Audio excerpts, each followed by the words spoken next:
Hello everyone. आज हम बात करेंगे ग्रिफिथ ग्रिफिथ ट्रांसफॉर्मिंग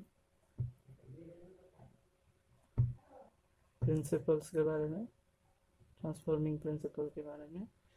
जैसे कि ग्रिफिथ ने, जो साइंटिस्ट थे ग्रिफिथ, उन्होंने एक्चुअली जेनेटिक मटेरियल पर research he research in the findings of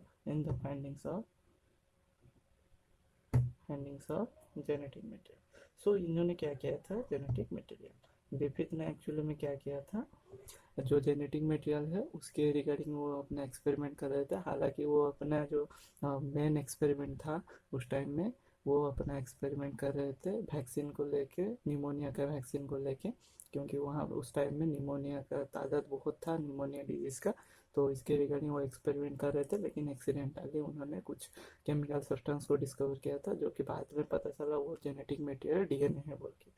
so he was experimenting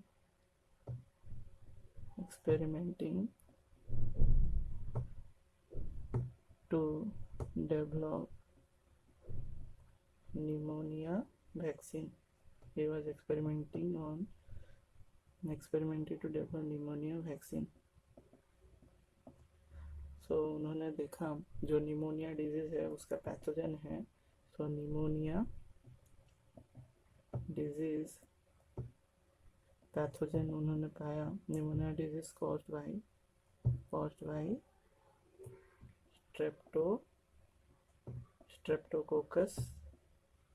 Streptococcus pneumoniae.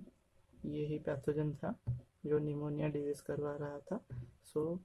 Griffith ने अपना एक्सपेरिमेंट इसके ऊपर किया था। इसमें उन्होंने देखा, इट्स अ बैक्टीरिया। इसके टू फॉर्म्स थे, दो तरह के फॉर्म थे। एक था आर स्ट्रेन, दूसरा था एस स्ट्रेन। जो आर स्ट्रेन था, R stands for rough variety. क्यों, इसको हम जानेंगे। एक बैक्टीरिया, इस तरह से एक बैक्टीरिया है, उस बैक्टीरिया के चारों तरफ अगर आउटर कवरिंग नहीं है तो उसे हम रफ बोलेंगे। ये सेम स्ट्रेप्टोकोकस निमोनी बैक्टीरिया ही है, निमोनी, लेकिन इसके चारों तरफ हमारा आउटर कवरिंग है। लेकिन उस वहाँ पे दूसरी तरफ जो एस स्ट्रेन है उसे कहा जाता है स्मूथ स्ट्रेन और स्मूथ वेराइटी। इसमें क्या है, ये जो बैक्टीरिया है स्ट्रेप्टोकोकस निमोनी, इसके चारों तरफ एक स्मूथ आउटर कवरिंग प्रेजेंट था, स्मूथ का आउटर कवरिंग, और इसे कैप्सूल कहा जा रहा था। इस कैप्सूल के होने की वजह से, ये जो मैं दूसरा कलर में दिखा देता हूँ, ये था उसका आउटर कवरिंग, ये था। इसके होने की वजह से जो जहाँ पे भी ये माउस को अफेक्ट कर रहा था, जो वो एक्चुअली टेस्ट कर रहे थे, ग्रिफिथ अपना एक्सपेरिमेंट टेस्ट कर रहे थे माउस के ऊपर, तो उन्होंने नोटिस किया जो ए स्ट्रेन था वो था वायरुलेंट, यानी कि यही डिजीज करवा रहा था हमारा निमोनिया का। वहीं दूसरी तरफ जो आर स्ट्रेन था वो था अवायरुलेंट या फिर नॉन वायरुलेंट। क्योंकि इसके चारों तरफ वो कोटिंग प्रेजेंट नहीं था, कोटिंग या फिर कवरिंग प्रेजेंट नहीं था, जिसके कारण माउस के ऊपर एक्सपेरिमेंट करते टाइम इसको जब इंजेक्ट किए तो इसके चारों तरफ आउटर कोटिंग ना होने की वजह से माउस का इम्यूनिटी सिस्टम इसको डिस्ट्रॉय कर दे रहा था।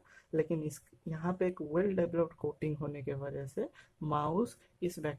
कुछ माउस का इम्यूनिटी इस बैक्टीरिया को कुछ भी नहीं कर पा रहा था। इसीलिए एस स्ट्रेन यानी कि स्मूथ बोला गया, आर स्ट्रेन यानी कि रफ। क्यों, क्योंकि इसका सरफेस के चारों तरफ वो स्मूथ कैप्सूल वाल या फिर कवरिंग नहीं था, इसके वजह से इसको रफ, इसको वजह से स्मूथ बोला गया।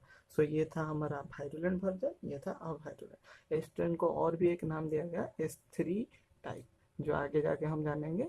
S3 यानी उन्होंने S1 को लेके किया, फिर S2 को लेके किया, फिर S3 टाइप को लेके किया, तो उन्होंने वायरुलेंस यहाँ पे मिला। फिर उसके तरह R2 में वायरुलेंस कहाँ पे मिला, R2 टाइप में, R2 टाइप में। देखो, नेक्स्ट है हमारा ग्रिफिथ एक्सपेरिमेंट। उन्होंने क्या किया, केस वन। और केस वन में उन्होंने क्या किया, उन्होंने एक माउस लिया, उसके साथ उन्होंने लाइव R2 को इंजेक्ट किया, इंजेक्टेड। सो उन्होंने रिजल्ट देखा, माउस लिप्स जिंदा रहा। केस टू में उन्होंने नोटिस किया, माउस लिया, उसके बाद उन्होंने लाइव S3 टाइप को इंजेक्ट किया, और उन्होंने देखा mouse dies due to pneumonia disease. ये तो हमें पहले से मालूम था क्योंकि ये हमारा डिजीज का जिंक था, ये हमारा डिजीज नहीं कर पा रहा था। फिर केस थ्री में उन्होंने देखा, फिर से माउस लिए, लेकिन यहाँ पे थोड़ा सा ट्विस्ट कर दिए। क्या किए, यहाँ पे इस बार वही लाइव S3 को हीट किल्ड कर दिए। So heat killed S3 type लिए, इंजेक्टेड। सो इसको लिए, और इस बार नोटिस किया उन्होंने, माउस सर्वाइव्स और लिव्स। ठीक है। फोर्थ केस में जब एक बहुत ही आश्चर्यजनक एक रिजल्ट निकल के आया, जब उन्होंने माउस लिया, उसके साथ उन्होंने हीट किल्ड एस टाइप और जो अवायरुलेंट आर टाइप, लिया, हीट किल्ड एस टाइप और अवायरुलेंट आर टाइप, ये दोनों को साथ में लिया। सो हीट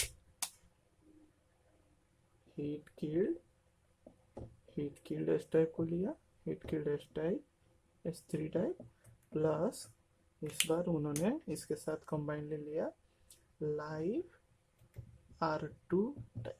सो हमें यहाँ पे नोटिस करना होगा, ये यहाँ पे डिजीज नहीं कर पा रहा था। ये जब हीट किल्ड जो डिजीज कर रहा था S3 टाइप, जब हीट किल्ड करवा दिया गया तो वो भी डिजीज नहीं कर पाया, इसीलिए ये दोनों केस में माउस सर्वाइव करे। लेकिन थर्ड केस में क्या हुआ, सरप्राइजिंग रिजल्ट निकल गया कि ये दोनों को साथ में देने के वजह से माउस मर गया, डाइस, माउस मर गया। यहाँ से कुछ चीजें सामने निकल के आए। तो यहाँ से ग्रिफिथ ने कंक्लूजन निकाला जब उन्होंने नोटिस किया जो माउस का डेड बॉडी था, यहाँ पे जो माउस मर गया था केस 4 में, तो उन्होंने नोटिस किया उसके ब्लड में क्या मिला, उसके ब्लड में हमें देखने मिला लाइव S3 टाइप बैक्टीरिया, साथ में कुछ फ्यू R2 टाइप। यानी कि उन्होंने डाला था हीट किल्ड S3 और लाइव R2, लेकिन हुआ क्या, उन्हें मिला लाइव S3 जो कि उन्होंने पहले से ही नहीं डाला था। सो ये आया कहाँ से, इसी की वजह से माउस मर गया, क्योंकि इसने डिजीज करवा दिया निमोनिया का।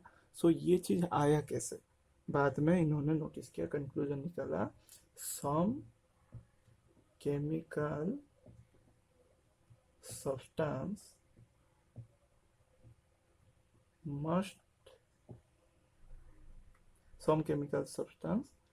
must be transferred from heat killed S3 to live R2 जो कि आइवारुलेंट था, and made it live S3 type. So इसको ही कहा गया ट्रांसफॉर्मेशन। यानी कि जो हमारा R2 बैक्टीरिया था उसमें सिर्फ आउटर कोटिंग दे देने से वो बन जाएगा हमारा S3 टाइप। सो फर्क इतना था, so that some chemical substance, ये वही केमिकल सब्सटेंस था जो कि R2 में क्या कर रहा था, कवरिंग बना रहा था, जिसकी वजह से ये बन जा रहा था लाइव S3 टाइप में और डिजीज कर रहा था। बाद में जो एवेरी मैकलियोड मैकेटी और इसके बाद हर्सी एंड चेज एक्सपेरिमेंट हुआ, उसमें और ज़्यादा डिटेल्स में आया कि वो केमिकल और कोई नहीं था, वो था हमारा DNA, जो कि हम नेक्स्ट क्लास में देखेंगे। सो ये था हमारा अबाउट ग्रिफिथ एक्सपेरिमेंट। जो इम्पोर्टेंट केस 1 में उन्होंने क्या किया, माउस लिया, R2 टाइप लिए जो कि वायरुलेंट था, इसलिए माउस सर्वाइव कर गया। केस 2 में माउस लिए जो वायरुलेंट था, उसको इंजेक्ट किया तो मर गया। कि S3 में माउस ले, लेकिन इस बार थोड़ा सा ट्विस्ट कर दिए, हिट किल कर दिया S3 को, लेकिन माउस सर्वाइव कर गया। फोर्थ केस में सबसे सरप्राइजिंग हुआ जब हिट किल्ड S3 को R2 के साथ मिलाया गया, दोनों ही अवायरुलेंट थे लेकिन हो गए वायरुलेंट और मर गए। सो यहाँ से कंक्लूजन ये निकला कि हिट किल्ड से कुछ ट्रांसफर हो रहा है जो कि R2 को ट्रांसफॉर्म कर दे रहा है into S3 type, live S3 type bacteria में, जो कि निमोनिया डिजीज करके माउस को मार रहा था। यहीं से वो कॉनिकल सब्सटेंस का आने वाले टाइम में डिस्कवर हुआ कि वो मटेरियल जेनेटिक मटेरियल था और वो और कोई नहीं DNA था। सो आई होप आप लोगों को ये वीडियो पसंद आया होगा। सो इसी तरह हम लोग छोटा छोटा क्लिप जैसा करेंगे वीडियो, ताकि आप लोगों को समझ में आए। Thank you everyone.